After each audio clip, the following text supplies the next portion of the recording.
Morning, all.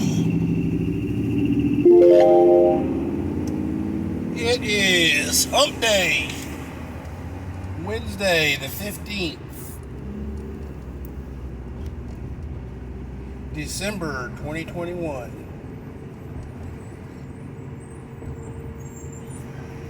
Let me ask you guys a question. Have you guys ever played Uno? Have you ever played checkers?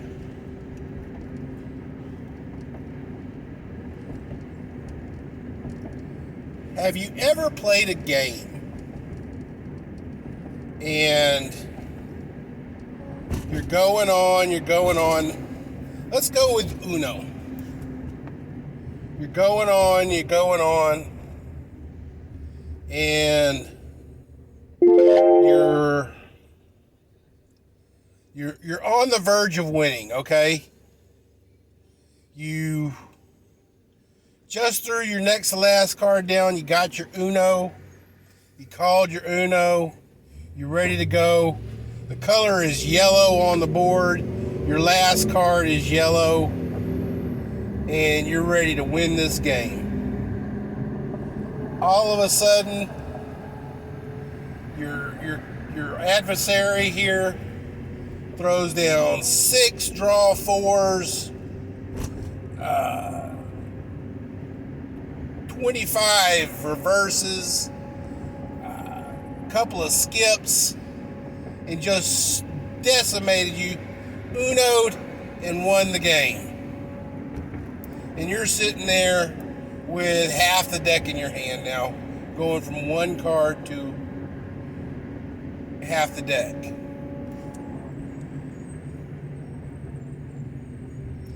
Ain't that some shit? You're playing checkers, and all of a sudden, you weren't looking close enough, and boom, your adversary's king does a quadruple jump and wins the game.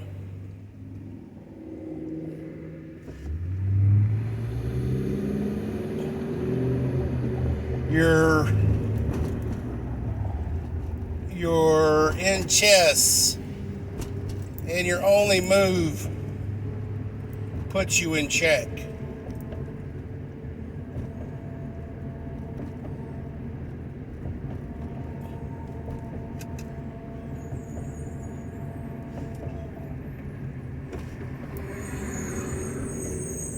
Ladies and gentlemen of the jury, what I want to talk to you guys about is the liberals, the tyrannicals, the crazies, whatever you want to label them, the socialists, the Nazis.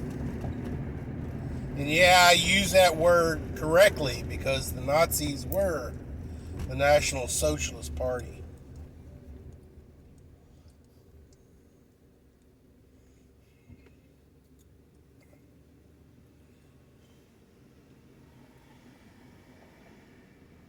Abraham Lincoln said that America will not fall from overseas guns in an attack on its homeland. It will fall from rotting on the inside.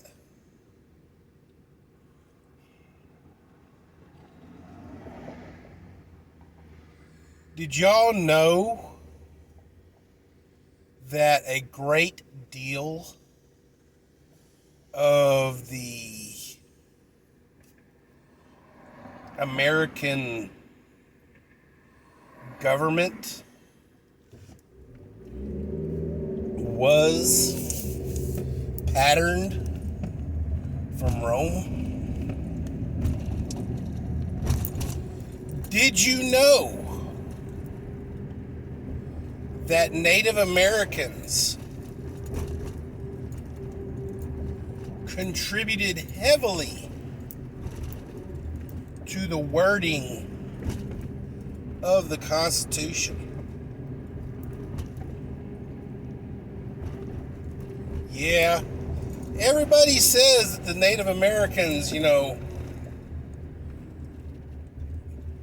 were basically overthrown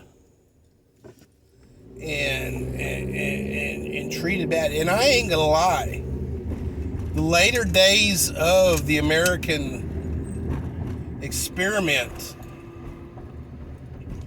post construction, during the Western Expanse, Native Americans being pushed off their land, and great problems, just overall bad stuff. It was bad play on our part. It was unacceptable. And you really can't apologize for it because, what's done is done. Now, some people might say the ends justify the means, but no, there is no real justification of the way the Native Americans were treated. But in the beginning, during our original colonization and our national birth,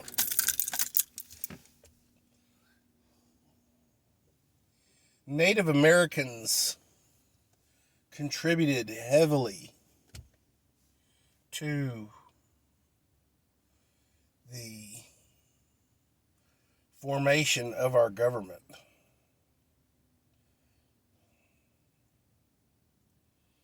You have to look it up.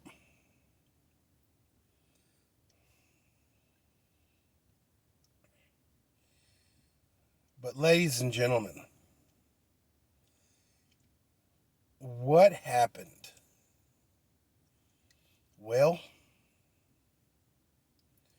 what happened is that we weren't watching the board close enough. We let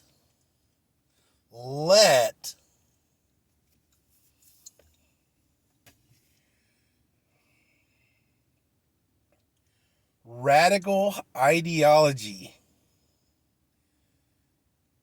infiltrate and permeate and set up shop in our institutions of higher learning.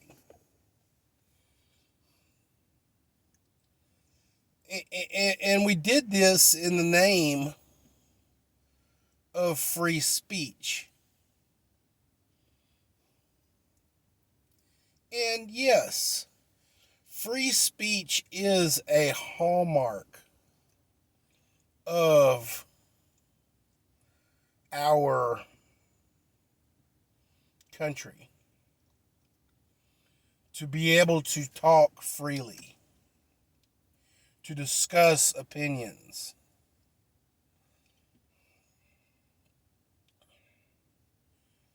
But, and yes, there is a but there,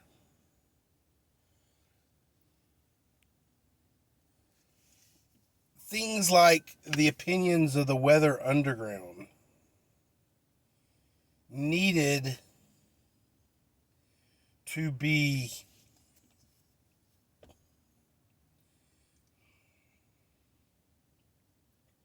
if allowed to exist. They needed to be discussed and worked with in terms of a theory, a historic theory, a museum piece, a a a a model to look at, not a curriculum that kids can study and become radicalized. Okay, we know that free speech, ultimately free speech, can generate all manner of thought processes and ideas and ideals.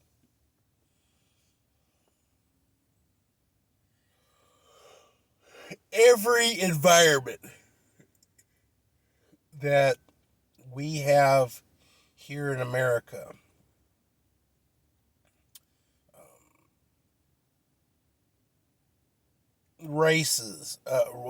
different races, different socio-economic strata,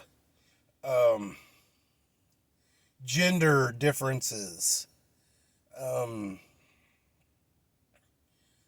and different subsects of all that can generate different ways of thought.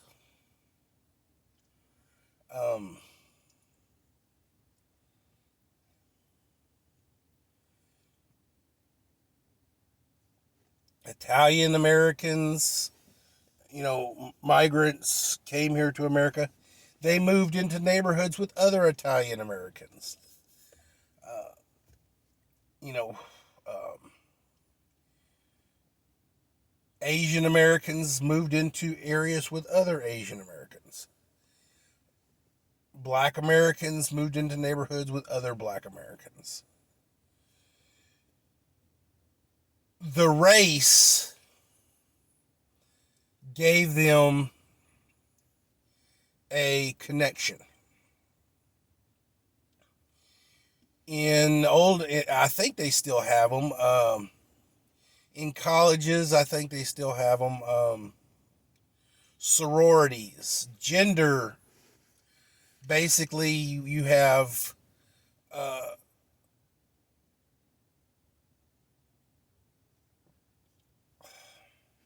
fraternities, sororities. You have gender separation in higher epsilons of learning. You have male only clubs. You have female only clubs. You have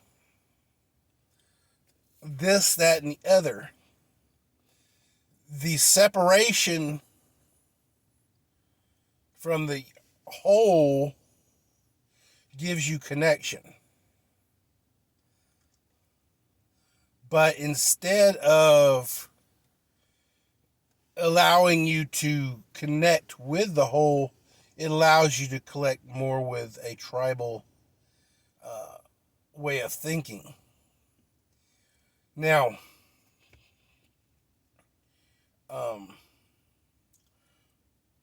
these attributes really, really, really are tastes of the real life. Once you get out of college and you go into the real world, you see a lot of people leaving colleges or in colleges with the fire in their belly to become activists. It's not everybody who leaves colleges, but there is um, a pretty big bunch of them. Is because these kids went into college not with no path, taking college classes that their friends recommend instead of their counselors recommend. Instead of looking for a career path, they move on feelings.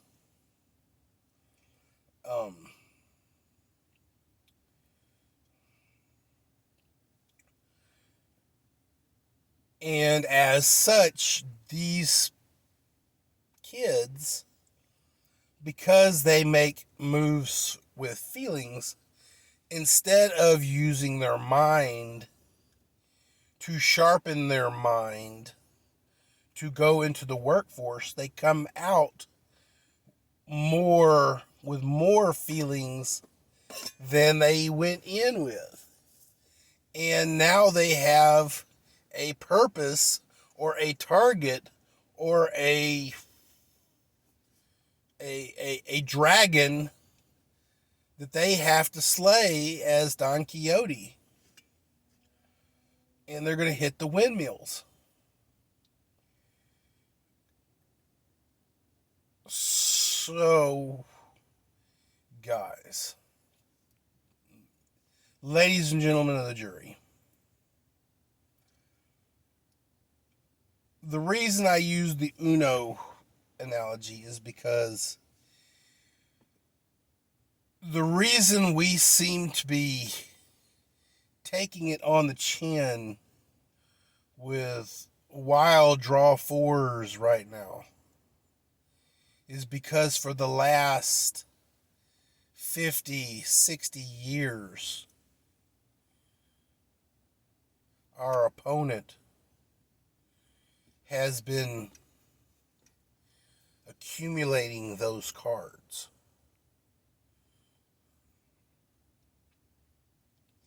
Putting his checkers in the right location to do a jump. Has been moving his pawns to checkmate your king.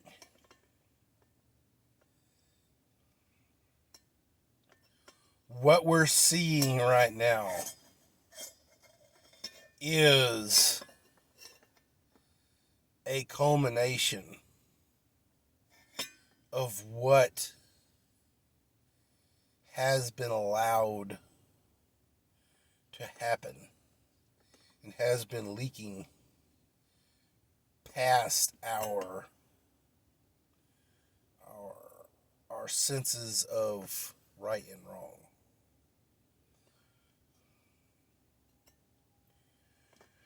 We've allowed the cancer to stay. We did not laser remove the cancer, throw it in the trash can, and let it die. We caught the cancer. We identified the cancer. We moved the cancer to another location, further away from the heart. But that just meant it took it longer to grow. Weather Underground was and is at the heart of this. George Soros is the bank of this.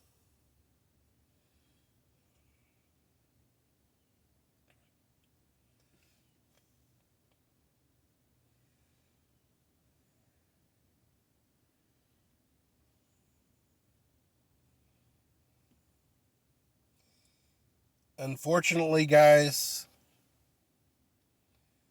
the cancer has moved and has grown. The only cure is going to have to be amputation.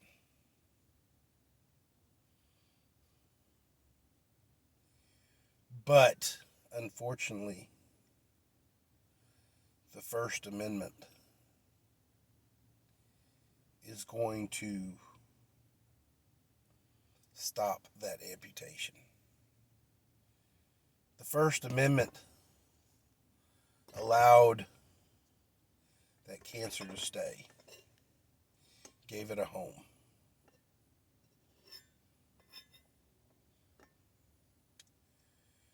And unfortunately, it's let it grow. It's fed it.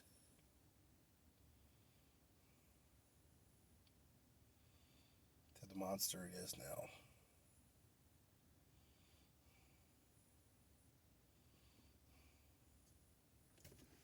Let's go, Brandon.